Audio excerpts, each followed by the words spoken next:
أعوذ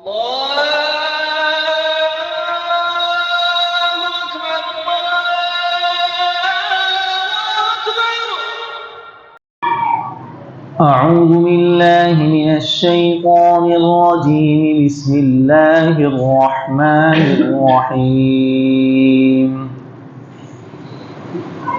من كان يريد العاجلة عجلنا له فيها ما نشاء لمن نريد ثم جعلنا له جهنم يصلاها مذموما مدحورا.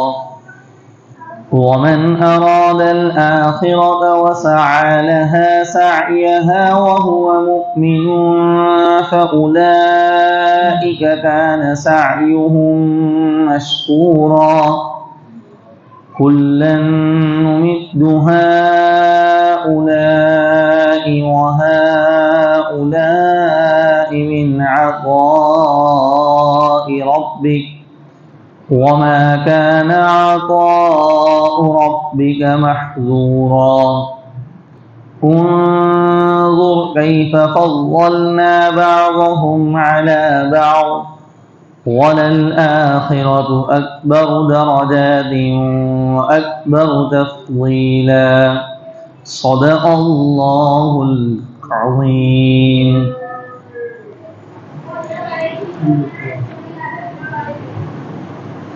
جو شخص دنیاوی زندگی کے فوری فائدے کو چاہتا ہے تو ہم جس کے لیے چاہتے ہیں اور جتنا چاہتے ہیں اس کے لیے جلد عطا کر دیتے ہیں. پھر ہم نے اس کے لیے جہنم کو تیار کر رکھا ہے، وہ اس میں ذلیل اور خوار ہو کر داخل ہوگا. اور جو شخص آخرت کا ارادہ رکھتا ہے اور اس کے لیے ویسی کوشش بھی کرتا ہے جیسی کوشش کرنی چاہیے اور وہ مومن بھی ہے، تو یہی وہ لوگ ہیں کہ جن کی کوشش قابل قبول ہے. جہاں تک تعلق ہے آپ کے پروردگار کی عطا کا، تو ہم ان کو بھی دیتے ہیں اور ان کو بھی دیتے ہیں، اور آپ کے رب کی عطا روکی ہوئی نہیں ہے. آپ دیکھ لیجئے کہ کیسے ہم نے بعض کو بعض پر فضیلت دے رکھی ہے، اور آخرت درجے کے اعتبار سے بہت بڑی ہے اور فضیلت کے اعتبار سے بھی بہت بڑی ہے. محترم عزیز اور بزرگوں، آپ حضرات کے سامنے ابھی سورہ بنی اسرائیل کی چند آیتیں تلاوت کی گئی. اس میں اللہ تبارک و تعالیٰ نے ایک مضمون کو بیان کیا ہے. وہ مضمون یہ ہے کہ دنیا میں جتنے بھی انسان ہیں وہ جو عمل کرتے ہیں، عمل کے لحاظ سے ان کے دو گروہ ہیں. پہلا گروہ وہ ہے کہ جو عمل صرف اس لیے کرتا ہے تاکہ دنیاوی زندگی کے زیادہ سے زیادہ فائدے وہ حاصل کر سکے، اور اس کا سارا مقصد اور ساری دوڑ دھوپ بس دنیا ہوتی ہے کہ کیسے دنیا مجھے مل جائے، چاہے اس کے لیے اسے جو کچھ کرنا پڑے. آخرت کی نیکی، آخرت کا اجر اور اللہ تبارک و تعالیٰ کی رضا، ان میں سے کوئی چیز اسے مقصود نہیں ہوتی. بس وہ یہی چاہتا ہے کہ دنیا کیسے میرے پاس آ جائے. اب اس گروہ کے اندر بھی دو لوگ ہیں. ایک تو وہ کہ جو یکسر اللہ تبارک و تعالیٰ پر ایمان ہی نہیں رکھتے، جیسا کہ کافر شخص، چاہے وہ دنیا کے اندر جتنے بھی نیک اعمال کر لے لیکن ایمان ہی نہیں ہے، اللہ تبارک و تعالیٰ کو مانتا ہی نہیں ہے، تو اب وہ چاہے جتنے بھی اعمال کر لے اس کا فوری فائدہ اسے دنیا میں دے دیا جائے گا، لیکن آخرت میں اس کا کوئی حصہ نہیں. اور ایک وہ شخص ہے جو اللہ پر ایمان تو رکھتا ہے لیکن جتنے بھی نیک اعمال کرتا ہے ان سارے نیک اعمال میں اس کی توجہ خالص دنیا ہوتی ہے. کہ اگر سخاوت بھی کر رہا ہے تو اس لیے سخاوت کر رہا ہے کہ لوگ مجھے بڑا سخی کہیں، لوگوں کے درمیان میں بڑا مالدار سمجھا جاؤں، بڑا سخی سمجھا جاؤں، اس نیت سے سخاوت کر رہا ہے. اگر عبادت بھی زیادہ کرتا ہے تو اس لیے کرتا ہے تاکہ لوگ مجھے بڑا عابد کہیں، بڑا زاہد کہیں، لوگوں کے درمیان میں بڑا نیک اور پارسا سمجھا جاؤں. اللہ تبارک و تعالیٰ کی رضا اور آخرت میں اسے کیا ملے گا اس عبادت پر، وہ اس کے خیال میں بھی نہ آتا ہو. اس کی ساری دوڑ دھوپ بس اسی لیے ہو تاکہ دنیا کے اندر کچھ مرتبے مل جائیں. کوئی نیک کام بھی کرتا ہے تو اس وجہ سے کرتا ہے تاکہ فلاں مرتبے تک میں پہنچ جاؤں، اللہ تبارک و تعالیٰ کی رضا مقصود نہیں ہوتی۔ تو ایسے لوگوں کے لیے اللہ تبارک و تعالیٰ نے یہ بیان فرمایا کہ ان لوگوں کو کان کھول کر یہ سن لینا چاہیے کہ جو اپنے عمل کا سارا نچوڑ اسی دنیا کو بنا دیتے ہیں، اور وہ یہ چاہتے ہیں کہ جو ہم نے سوچا ہے وہ ہم کو مل جائے، تو اللہ تبارک و تعالیٰ فرماتے ہیں کہ ہم جس کے لیے چاہتے ہیں اور جتنا چاہتے ہیں اتنا جلد عطا کر دیتے ہیں۔ اس کا یہ مطلب ہے کہ جو شخص اپنا سارا عمل اس لیے کرتا ہے تاکہ دنیا کما لو، تو اللہ فرماتے ہیں کہ ضروری نہیں ہے کہ ہر دنیا کے طالب کو ہم دنیا دے بھی دیں، ہم کتنوں کو عمل کرنے کے باوجود کچھ بھی نہیں دیتے، تو ایسا شخص تو بہت زبردست خسارے میں ہے، اس لیے کہ اس نے اپنے سارے نیک اعمال اس لیے کیے تاکہ دنیا کے اندر اس کو جو فائدہ چاہیے تھا وہ مل جائے، لیکن اللہ تبارک و تعالیٰ نے اس کو اس سے بالکل محروم کر دیا۔ جیسے مثال کے طور پر ایک آدمی اس لیے عبادت کرتا ہے تاکہ لوگوں کے درمیان میں وہ عابد کہلائے، اس کی نیت یہ ہے، لیکن اللہ تبارک و تعالیٰ نے لوگوں کے دلوں میں یہ بات ڈالی ہی نہیں، بلکہ لوگوں کے دلوں میں یہ ڈال دیا کہ یہ تو ریاکار ہے، یہ ڈھونگی آدمی ہے، تو اس کو اس عمل کے ذریعے جو مقصود تھا دنیا کے اندر وہ بھی نہیں ملا، اور رہی بات آخرت کی تو اس کو آخرت میں تو ویسے بھی کچھ نہیں ملنا ہے۔ تو اللہ فرماتے کہ جو دنیا کا طالب بن کر عمل کرے گا تو اس کی کوئی گارنٹی نہیں ہے کہ ہم اس کو دنیا دے ہی دے، اور اگر ہم دے بھی دیں تو جسے چاہے دیں گے، اور وہ جتنا مانگتا ہے اتنا نہیں دیں گے، بلکہ جتنا ہم نے مقدر کر رکھا ہے اتنا دیں گے۔ ہم جس کے لیے چاہتے ہیں اور جتنا چاہتے ہیں اتنا ہی دیتے ہیں۔ تو یہ بہت بڑی سیکھ ہے اس میں کہ جو لوگ ریاکار ہیں، جو لوگ اپنے سارے عمل کو دنیا کے لیے کرتے ہیں، انہیں اس آیت سے سیکھ لینی چاہیے کہ اللہ تبارک و تعالیٰ کے یہاں ان کا ویسے بھی آخرت میں کوئی وقار تو ہے نہیں، لیکن جس دنیا اور فانی دنیا کے مرتبے کو حاصل کرنے کے لیے وہ دوڑ دھوپ کر رہا ہے، اس کی بھی کوئی گارنٹی نہیں کہ اللہ تبارک و تعالیٰ اس کو وہ ساری چیزیں عطا کر دیں گے۔ پھر فرمایا کہ آخرت میں ان کا کیا حشر ہوگا، ثم جعلنا له جہنم، کہ ہم نے ان کے لیے جہنم کو تیار کر رکھا ہے۔ جو شخص ایمان ہی نہیں رکھتا وہ کل قیامت کے دن کہے گا کہ میں نے فلاں نیک عمل کیا، فلاں نیک عمل کیا، تو آخرت میں تو نیک عمل کی جو نعمتیں ہیں، جو اس کا اجر ہے، اس کا ملنا تو ایمان پر طے ہے۔ اگر ایمان ہی نہیں ہے تو اس کو تو ویسے ہی جہنم میں ڈال دیا جائے گا، لیکن ایک ایمان والا شخص بھی آئے گا اور یہ کہے گا کہ میں نے فلاں نیک عمل کیے، فلاں نیک عمل کیے، مجھے اس کا بدلہ کیوں نہیں دیا گیا؟ اللہ تبارک و تعالیٰ فرمائیں گے کہ یہ کام جن کے لیے کیے تھے انہی سے بدلہ لے لو، آج ہمارے پاس اس کا بدلہ تمہیں نہیں ملے گا۔ تو ایسا شخص ذلیل اور خوار ہو کر جہنم میں داخل کر دیا جائے گا۔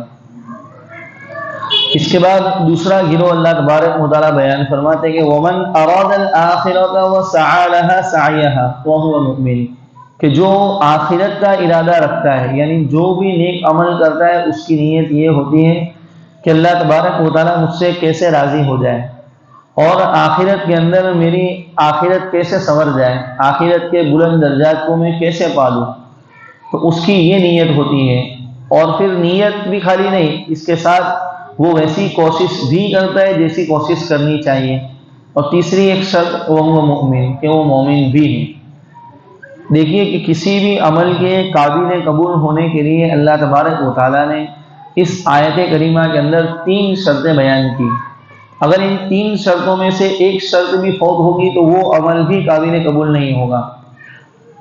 سب سے پہلی شرط ومن اراد الآخرہ، کہ جو آخرت کا ارادہ رکھتا ہے، اس سے مراد ہے نیت صحیحہ، صحیح نیت۔ اس لیے کہ انسان کا عمل چاہے جتنا بھی اچھا ہو، لیکن نیت کا فساد اس عمل کو لے اٹھتا ہے۔ گویا کہ نیت یہ عمل کے لیے روح کی حیثیت رکھتی ہے، کہ جیسا انسان کے اندر روح ہے تو انسان صحیح سالم ہے، لیکن اگر اسی انسان سے روح کو نکال لیا جائے تو انسان کسی کام کا نہیں رہتا۔ تو ایسے ہی آخرت کے اندر اجر کے اعتبار سے اس عمل کے اندر نیت کا صحیح ہونا بہت ضروری ہے۔ اگر عمل کے ذریعے اجر پانا چاہتا ہے تو صحیح نیت لے کر آئے، اگر صحیح نیت نہیں ہے تو پھر وہ عمل اس کے منہ پر مار دیا جائے گا، چاہے اس نے کتنی ہی دوڑ دھوپ کی ہو۔ آخرت کے اندر نیت صحیحہ پر سارے فیصلے ہوتے ہیں۔ علامہ بخاری رحمۃ اللہ علیہ نے اپنی کتاب کی جو ابتدا کی وہ اسی حدیث سے کہ انما الاعمال بالنیات، کہ نیت کا دار و مدار، عمل کا دار و مدار نیت پر ہے۔ انسان چاہے جتنا بھی نیک عمل کرے لیکن نیت درست نہ ہوگی تو اللہ اسے قبول نہیں کریں گے۔ نیت کا ثمرہ بہت زبردست ظاہر ہوتا ہے۔ دنیا کے اندر صاحب مخزن اخلاق فرماتے ہیں کہ ایمان والوں کے لیے دنیا کے اندر دو چیزیں بڑی عجیب ہیں۔ ایک چیز ایسی ہے جو چیز موجود ہوتی ہے اسے بھی ختم کر دیتی ہے، اور ایک چیز ایسی ہے جو موجود نہیں ہوتی اسے بھی وجود میں لے آتی ہے۔ فرمایا کہ وہ کون سی چیز؟ کہ پہلی چیز تو توبہ ہے، کہ جو موجود ہے اس کو بھی ختم کر دیتی ہے۔ یعنی اگر انسان کے چاہے جتنے بھی گناہ ہوں، ایک مرتبہ وہ سچے دل سے توبہ کر لے، اللہ تبارک و تعالیٰ اس کے سارے گناہوں کو معاف کر دیتے ہیں۔ تو اس کا حال یہ ہو جاتا ہے کہ گویا کہ اس کے نامہ اعمال میں جو گناہ لکھے ہوئے تھے وہ سارے ختم کر دیے جاتے ہیں، تو جو چیز موجود تھی وہ بالکل ختم ہو جاتی ہے۔ تو یہ توبہ بڑی عجیب چیز ہے ایمان والوں کے لیے۔ دوسری چیز نیت صحیحہ، صحیح نیت، کہ اگر انسان صحیح نیت کرے کہ فلاں کام میں کروں گا اور اس کو اس کام کے کرنے کا موقع میسر نہ ہو، تب بھی صحیح نیت کی وجہ سے وہ کام اس نے نہیں کیا، تب بھی اتنا ہی ثواب اس کو دے دیا جائے گا۔ تو گویا کہ جو کام دنیا میں وجود میں آیا ہی نہیں اس کا بھی بدلہ اس کو دے دیا جاتا ہے صحیح نیت کی وجہ سے۔ غزوہ احزاب کے موقع پر، غزوہ تبوک کے موقع پر جب بڑا لمبا سفر کرنا تھا، صحابہ کرام تنگ دستی کے اندر بھی تھے، نبی کریم صلی اللہ علیہ وسلم نے چندہ بھی کیا، اس کے باوجود بھی چند انصاری صحابہ اس غزوے میں جانے سے باز رہے۔ وہ جسمانی اعتبار سے بڑے مضبوط تھے لیکن ان کے پاس سفر کے لیے نہ توشہ تھا نہ سواری تھی، تو وہ آئے اور انہوں نے نبی کریم صلی اللہ علیہ وسلم سے درخواست کی کہ آپ ہمارے لیے سواری کا انتظام کر دیجئے۔ تو آپ نے کہا کہ میرے پاس کوئی سواری نہیں ہے کہ میں تمہارے لیے اس کا انتظام کروں۔ تو اللہ تبارک و تعالیٰ نے ان کی جو نیتیں خالصہ تھی، صحیح نیت تھی، اس کو اتنا بڑا درجہ دیا کہ اس کو قرآن میں ان آیتوں کو اللہ تبارک و تعالیٰ نے جگہ دی۔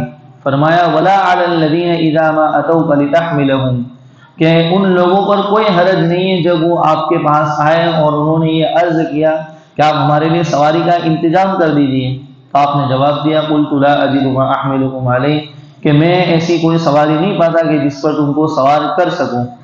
تو جب وہ لوگ آپ کے دربار سے لوٹنے لگے تو اس غزوے میں شریک ہونے کی ان کی نیت بہت صحیح تھی، خالص اور سچے دل کے ساتھ وہ آپ کے دربار میں حاضر ہوئے، لیکن سواری نہ ملی تو واپس اپنے گھر کی طرف جب لوٹے ہیں اللہ تبارک و تعالیٰ نے اس لوٹنے کا جو منظر تھا وہ بیان کیا، تَوَلَّوْا وَأَعْيُنُهُمْ تَفِيضُ مِنَ الدَّمْعِ حَزَنًا أَلَّا يَجِدُوا مَا يُنْفِقُونَ، کہ وہ آپ کے دربار سے اس حال میں لوٹے کہ ان کی آنکھوں سے غم کے مارے آنسو بہہ رہے ہیں، اور وہ یہ کہہ رہے اپنے دل کے اندر أَلَّا يَجِدُوا مَا يُنْفِقُونَ، کہ ہم اتنا مال بھی اپنے پاس نہیں پاتے کہ جس کو اللہ کے راستے میں خرچ کر سکیں۔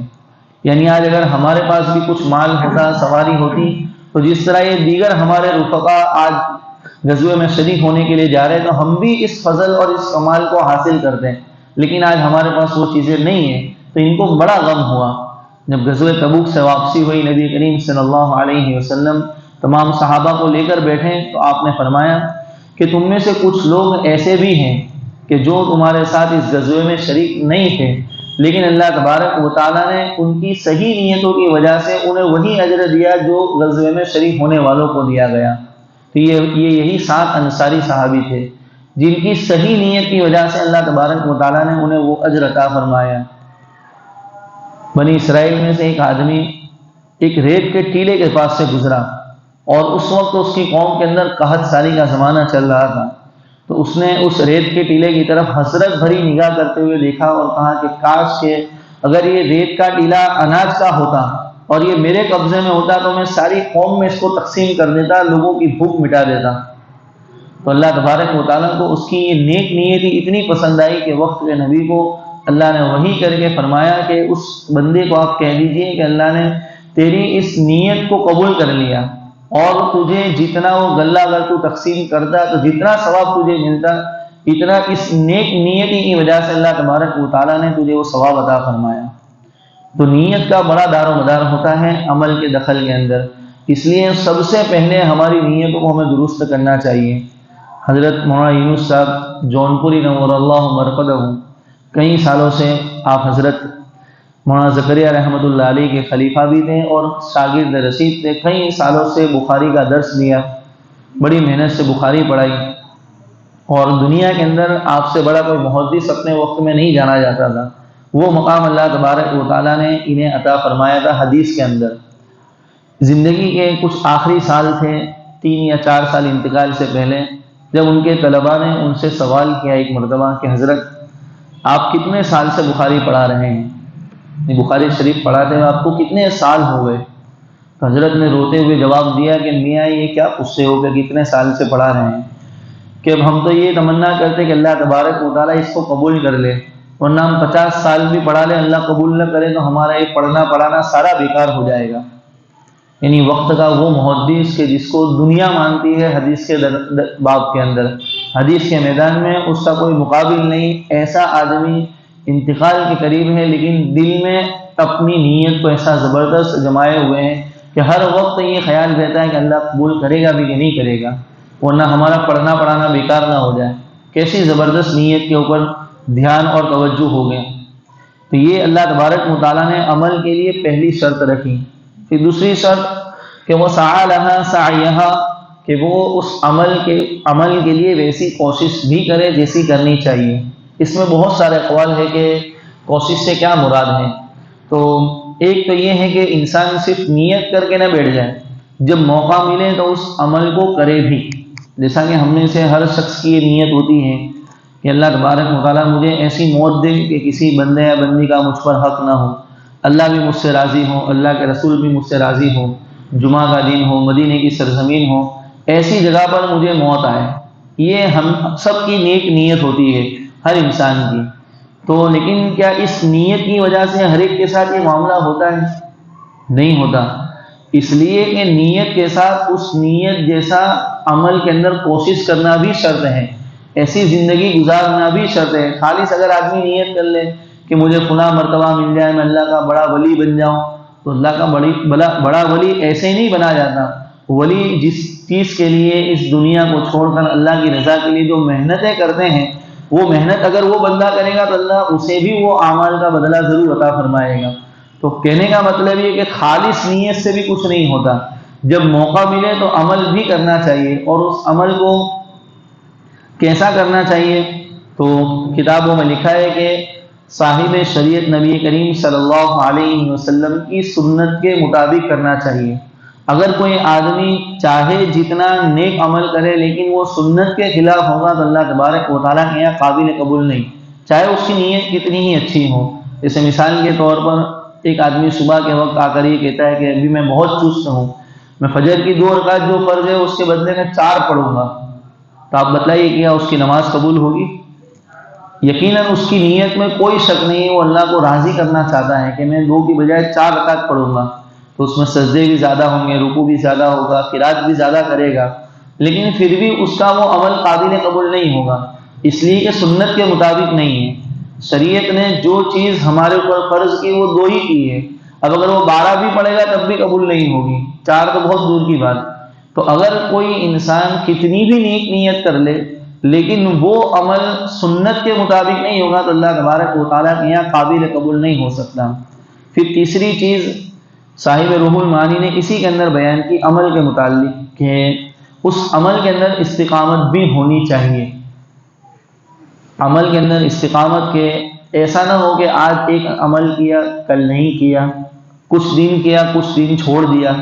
جیسا کہ قرآن میں آتا ہے کہ نماز بے حیائی سے ہم تمام کو روکتی ہیں، اور بری باتوں سے ہم تمام کو روکتی ہیں۔ کتنے لوگ سوال کرتے ہیں کہ میں نماز پڑھتا ہوں لیکن بے حیائی سے روک نہیں پاتا۔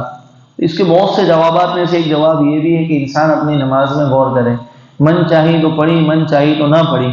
تو ایسی نمازوں سے تبدیلیاں نہیں آتی، اس میں استقامت شرط ہے کہ استقامت کے ساتھ اگر کسی کام کو کرتا رہے گا تو اللہ تبارک و تعالیٰ اس کا بدلہ اور اس کا ثمرہ ضرور ظاہر فرمائیں گے۔ اور تیسری چیز جو بیان فرمائی کہ وہ مؤمن کے ایمان والا ہو، نیت بھی اچھی ہے، کوشش بھی اچھی کر رہا ہے، لیکن دل میں ایمان نہیں ہے۔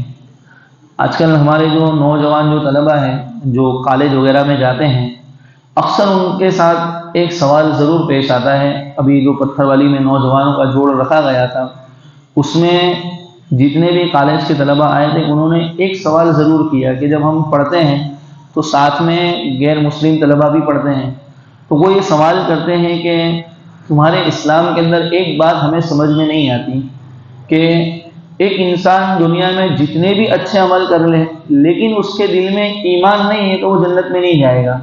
کہ یہ جو فلسفہ اور یہ جو قاعدہ یہ ہمارے سمجھ میں نہیں آتا کہ ایک ایسا آدمی ہے جس کو سارا معاشرہ بہت اچھا کہتا ہے، وہ کبھی کسی کا برا نہیں کرتا، اچھے اخلاق کے ساتھ سب کے ساتھ پیش بھی آتا ہے، تو اتنے نیک عمل کرنے کے بعد بھی خالص ایمان نہیں ہے تو وہ جنت میں نہیں جائے گا اور ہمیشہ کی جہنم میں جائے گا۔ کہ یہ فلسفہ سمجھ میں نہیں آتا، ایسا کیوں ہے؟ اور وہ کہتے ہیں کہ ہم کتنی مرتبہ دیکھتے ہیں کہ جو مسلمان بچے ہیں وہ اس کے مقابلے میں زیادہ بگڑے ہوئے ہوتے ہیں، تو وہ زیادہ خراب کام بھی کرے تب بھی وہ جنت میں جائیں گے، اور یہ سارے نیک عمل کرتا ہے بس خالی ایمان نہیں لاتا تو یہ جہنم میں جائے گا ہمیشہ کے لیے۔ اس کا ایک جواب تو پہلے یہ ہے کہ دیکھیے کہ ہم نے یہ کب کہا کہ کوئی مسلمان چاہے جتنے گناہ کر لے کہ وہ جنت میں ہی جائے گا؟ پہلے وہ ان گناہوں کی سزا بھگت کر جائے گا۔ اگر اللہ سزا بھگت اس کو چاہیں گے کہ اس کو سزا دینی ہے تو اللہ اس کو سزا دلوائیں گے، پہلے جہنم کی سزا وہ بھگتے گا پھر اس سے بچ جائے گا۔ اور اگر اللہ تبارک و تعالیٰ کی مشیت شامل حال رہی تو اللہ بغیر حساب کتاب کے بھی جنت میں ڈال سکتے ہیں، اس لیے کہ اس کے پاس ایمان ہے۔ اب دیکھیے کہ اصل میں یہ سوال جو ہوتا ہے کہ اس وجہ سے کہ سارے نیک اعمال کر لیے لیکن ایمان نہیں ہے بس، تو ایمان کو انہوں نے بہت ہلکے میں لیا کہ ایمان نہیں، اس کے باوجود بھی اس کو جہنم میں ڈال دیا جاتا ہے۔ اس کا جواب یہ ہے کہ اللہ تبارک و تعالیٰ ساری چیزیں اور انسان کی ساری بدعمالیاں برداشت کرنے کے لیے تیار ہے۔ اللہ کو شرک پسند نہیں ہے، اس لیے کہ جو احکم الحاکمین ہیں، جو ہم سب کا خالق ہیں، وہ ہر بندے کی ہر خطا کو معاف کرنے کے لیے تیار ہے، لیکن شرک اور کفر اس کو برداشت نہیں۔ امام ابو حنیفہ رحمۃ اللہ علیہ کی بارگاہ میں ایک عورت آئی، آپ بیٹھے ہوئے تھے، وہ عورت آئی اور اس نے کہا کہ آپ میرے شوہر کے متعلق یہ فتویٰ دے دیجئے کہ وہ دوسری شادی نہیں کر سکتا، اس کے لیے دوسری شادی کرنا حرام ہے۔ تو امام صاحب اس شخص کو جانتے تھے، تو کہا کہ میں تو اس شخص کو جانتا ہوں کہ جسم کے اعتبار سے بھی مضبوط ہے، مالی لحاظ سے بھی بڑا طاقتور ہے، کہ وہ ایک نہیں بلکہ 4 شادیاں تک کر سکتا ہے۔ تو اللہ تبارک و تعالیٰ نے جس کام کو حلال کیا ہے میں اپنے فتوے کے ذریعے اس کو حرام کیسے کر دوں؟ تو آپ اس کو جانتے تھے اس شخص کو۔ تو جاتے جاتے اس عورت نے کہا کہ اگر میں اپنے چہرے سے نقاب ہٹا دوں اور آپ میری خوبصورتی کو دیکھ لیں تو آپ بھی فتویٰ دینے پر مجبور ہو جائیں گے کہ جس کی اتنی خوبصورت بیوی ہو اس کو دوسری شادی کرنے کی کیا ضرورت ہے؟ وہ عورت تو چلی گئی، لیکن امام صاحب کہتے ہیں کہ اس نادان عورت نے مجھے توحید کو سمجھا دیا کہ ایک ایسی عورت کہ جس کا حسن فنا ہونے والا ہے اور اپنے حسن کو فنا ہوتے ہوئے وہ خود کچھ سالوں کے بعد دیکھے گی، لیکن اس کے باوجود اس کو اس فنا ہونے والے حسن پر اتنا گھمنڈ اور تکبر ہے اور اس کی غیرت گوارا نہیں کرتی کہ وہ اپنے شوہر کے ساتھ کسی اور لڑکی کو بھی دیکھیں۔ تو اللہ تبارک و تعالیٰ جو ہم تمام کا خالق ہیں، ہم تمام کو پیدا کرنے والا ہے، ساری زندگی ہمارے لیے ہر نعمتوں کو میسر کرنے والا ہے، تو اس کی غیرت کیسے گوارا کر سکتی ہے کہ وہ اس کے ساتھ کوئی بندہ کسی اور کو بھی رب ہونے میں شریک کرے اور اس کو معاف کر دے؟ یہ کبھی بھی نہیں ہو سکتا۔ یہ کفر کی گندگی اتنی خطرناک ہے۔ مثال کے طور پر اگر ایک آدمی محلے میں سارے لوگوں کے سامنے اچھا رہتا ہے لیکن اپنے باپ کو ہی گالیاں دیتا ہے، اسی کو مارتا ہے، تو کیا باپ اس کو اچھا کہے گا؟ کبھی بھی نہیں کہے گا، چاہے وہ لوگوں کے ساتھ کتنا بھی اچھا رہتا ہو، لیکن اپنے ہی باپ کو مارتا ہے، اپنے ہی باپ کو گالیاں دیتا ہے تو اللہ تبارک، تو ایسا آدمی نیک نہیں کہلایا جا سکتا۔ یہ جو سوال جو ہوتا ہے یہ کفر کی گندگی کو نہ سمجھنے کی وجہ سے ہوتا ہے۔ اللہ تبارک و تعالیٰ کے یہاں ایمان بہت بڑی چیز ہے، جس نے اس کو سمجھ لیا اللہ تبارک و تعالیٰ نے اس کے لیے راستے آسان کر دیے۔ اس نے یہ 3 چیزیں جس میں پائی جائیں گی، نیت صحیح ہو، عمل بھی صحیح ہو اور ساتھ میں ایمان بھی ہو، فَأُولَٰئِكَ كَانَ سَعْيُهُمْ مَشْكُورًا، تو ہم ان کی کوشش کو قابل قبول کریں گے، ان کی کوشش قبول کی جائے گی۔ پھر اللہ فرماتے ہیں کہ دیکھیے کہ دنیا کے اندر ہمارا معاملہ ایسا ہے کہ ہماری جو رحمتیں ہیں وہ سب پر عام ہیں، کہ ہم ہا اولائی و ہا اولا، کہ ہم ان کو بھی دیتے ہیں ان کو بھی، یعنی اپنے ماننے والوں کو بھی دیتے ہیں، نہ ماننے والوں کو بھی دیتے ہیں۔ اس کی جو ایک وجہ ہے وہ تو حدیث میں بیان کر دی گئی کہ اللہ کے یہاں دراصل دنیا کی کوئی عزت نہیں ہے، وہ مچھر کے پر کے برابر ہے۔ اللہ تبارک و تعالیٰ ہر ایک میں تقسیم کرتے ہیں۔ مفتی سعید صاحب پالنپوری نور اللہ مرقدہ نے ایک اچھی حکمت بیان کی کہ اللہ نے اپنی جتنی نعمتیں ہیں وہ اپنے ماننے والے نہ ماننے والے سب پر عام کر دی۔ وہ اس لیے کہ اگر خالص ماننے والوں کو نعمتیں اور مال دیا جاتا تو کل کوئی اٹھ کر مال کی کثرت کو دین کے صحیح ہونے کا ذریعہ بنا لیتا، کہ جس کے پاس زیادہ مال ہے گویا کہ اس کا دین صحیح ہے۔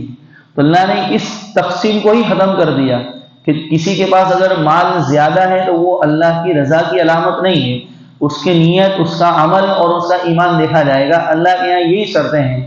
مال کی کثرت کو اللہ نے نیت عمل کے صحیح ہونے پر اس کو موقوف ہی نہیں رکھا، اس لیے فرمایا کہ ہم تو اپنے نافرمانوں کو بھی دیتے ہیں اور ہر ایک کو دیتے ہیں۔ وما کان عطاء ربک محظورا، اور آپ کے پروردگار کی جو عطا ہے وہ روکی ہوئی نہیں ہے۔